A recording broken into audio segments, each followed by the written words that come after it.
eyes close and dreams go free. Got an angel next to me. Namaste, family, and welcome to another episode of The Cosmic Surfer. I am Rion. And I am Isabella Greene. And today we are going to talk about the amazing beings from Centaurus, the Centaurians. I love them. They're amazing.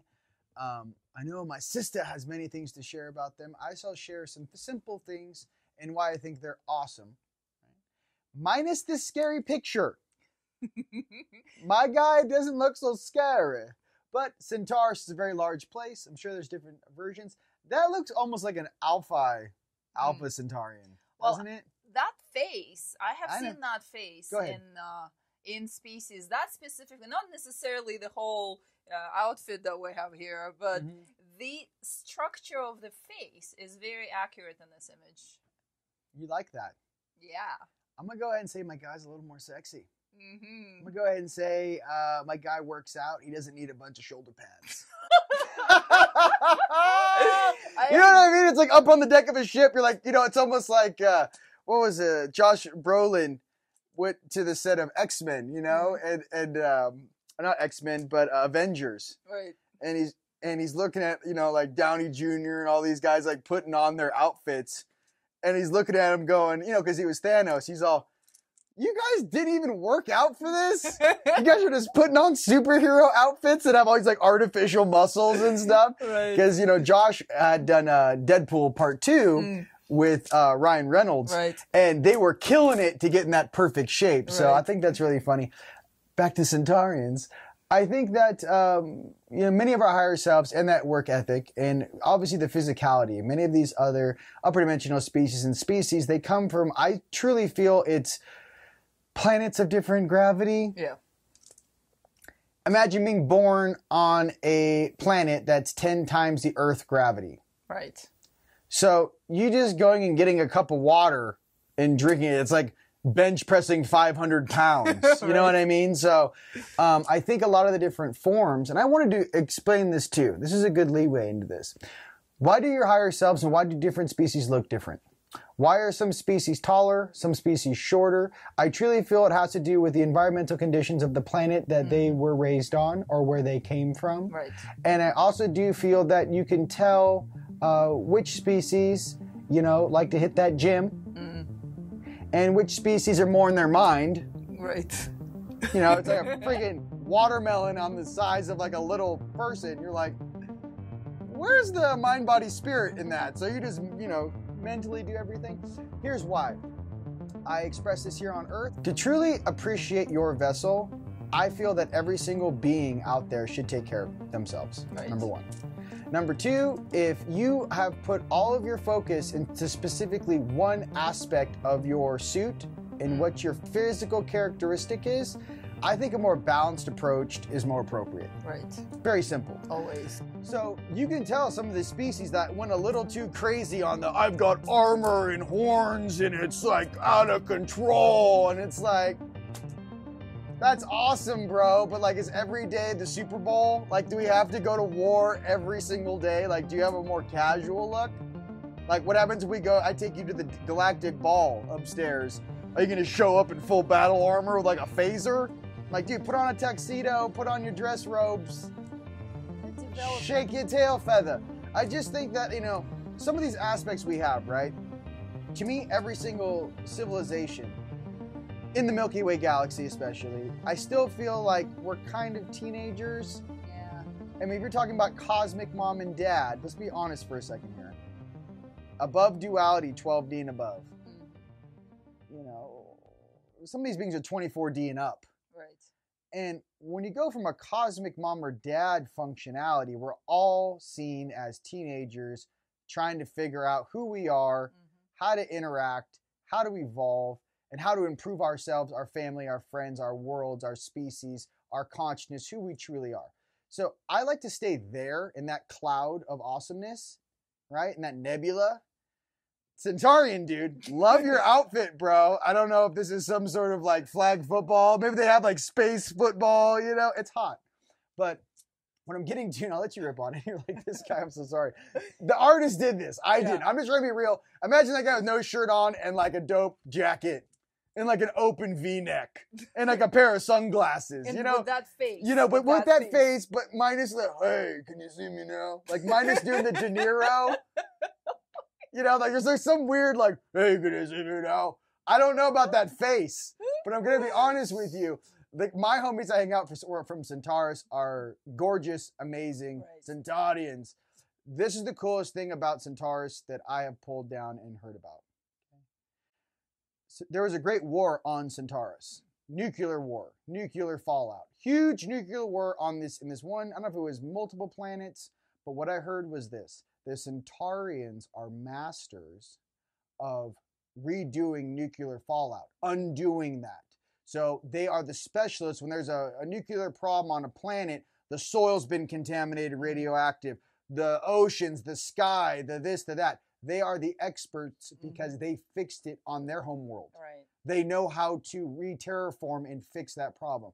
That's why for myself, why I think the Centaurians are a cut above the rest when it comes to growing. Why? They had some gnarly stuff happen.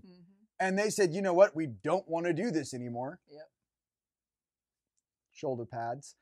We're going to fix this. So now they've turned something that was negative into a positive. Now they are the experts at fixing things, and they have reminders of why not to use certain weapons, do certain things. Right. And I think that lesson can be utilized down here on Earth right now. So I want you to express that. So when you think about your Centaurus, and I know you're going to talk about a lot of stuff with Centaurus, I just want you guys to know the power of calling in someone who's very specific in their skill set and allow them to do their job to serve. Sister. Right.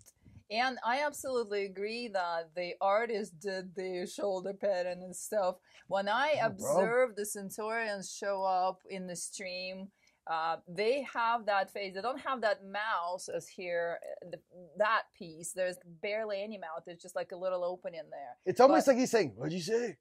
Yeah, it's a take of the artist, but they are really large. That's a really large species. They're really large shaped. And like you mentioned, they actually, when they incarnated into human beings, the human beings are trying to fill up that space. So the bodies grow very often. They also are both land-bound, they're land-bound, and aquatic too. And they're very connected. There are two different types, I assume.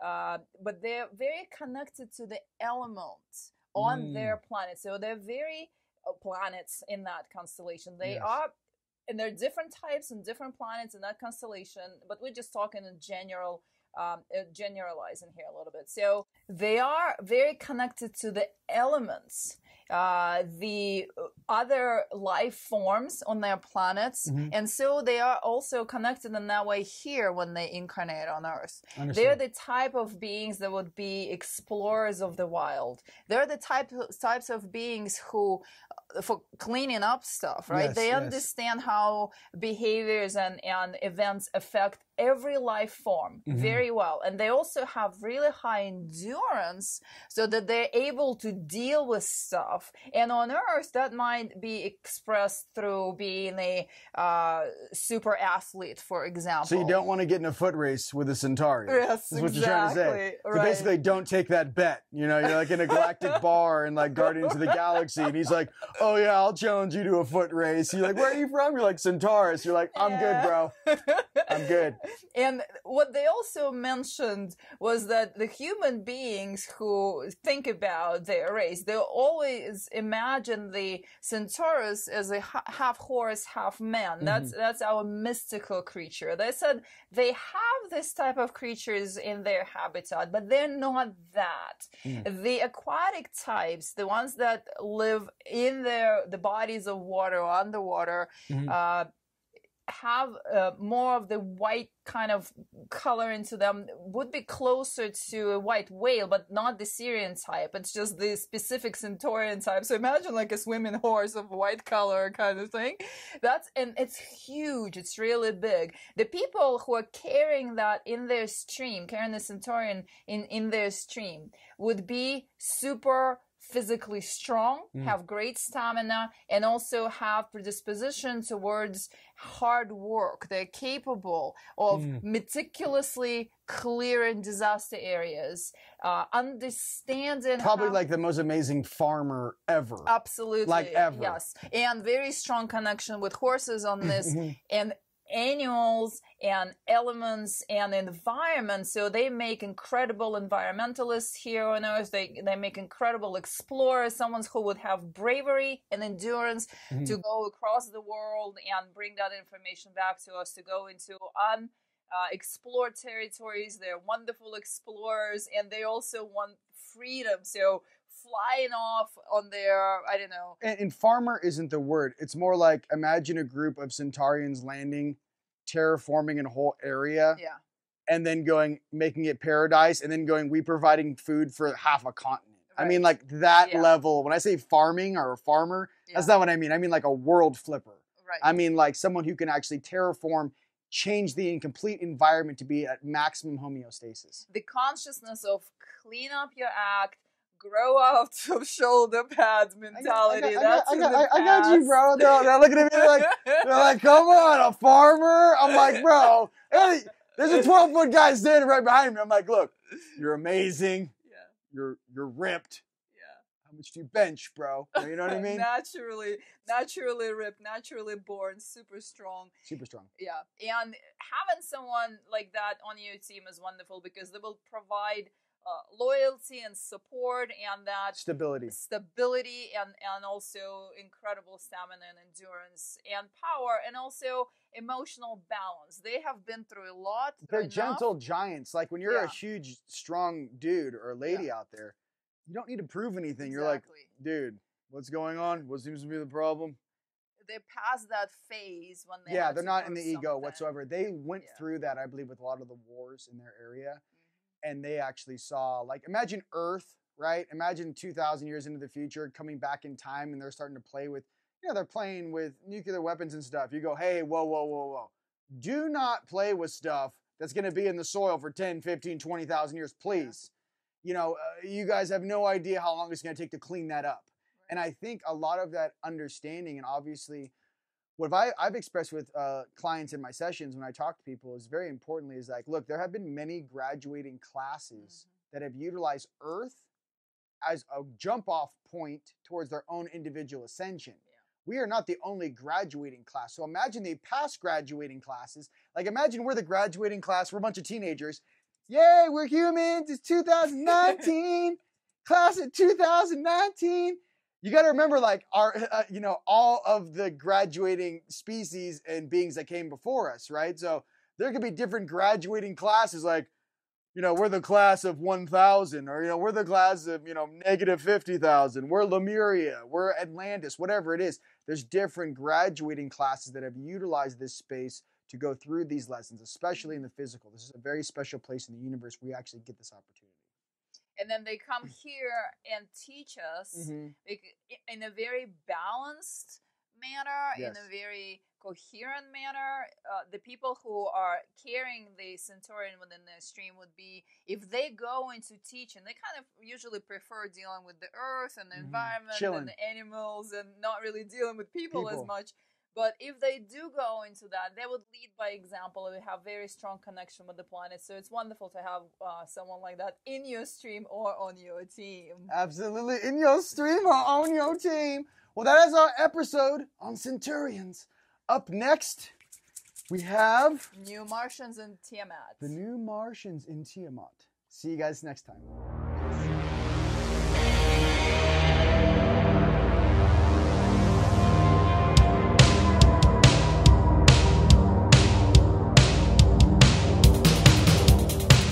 Eyes closed and dreams go free. Got an angel next to me. Hold me close so I can